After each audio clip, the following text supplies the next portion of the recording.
ওই পারে যেতে হবে। আর এখন আমরা চলে এসেছি সেই বিরিয়ানির দোকানে, যে দোকানের বিরিয়ানি আমাদের খুবই পছন্দের।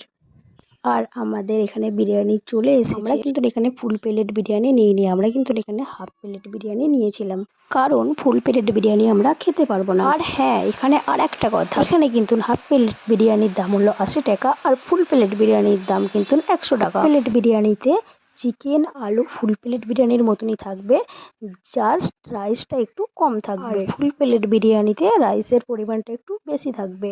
আর এখানে স্পেশাল বিরিয়ানির যে প্লেটটা আছে সেটা হলো রাইস আর আলু ফুল প্লেট বিরিয়ানির মতনই থাকবে, শুধু চিকেনটা একটু ডবল হয়ে যাবে। আর এই স্পেশাল বিরিয়ানিটার দাম হলো 140 টাকা। আর তোমরা যারা ফুড ব্লগার আছো তারা অবশ্যই এই দোকানেতে এসে বিরিয়ানিটা একবার অবশ্যই টেস্ট করে যাবে। গাইস, এখানে আমার একটা কথা বলার আছে, তোমরা হয়তো নোটিস করেছো আমি ভিডিওর মধ্যে কোনো রকম অডিও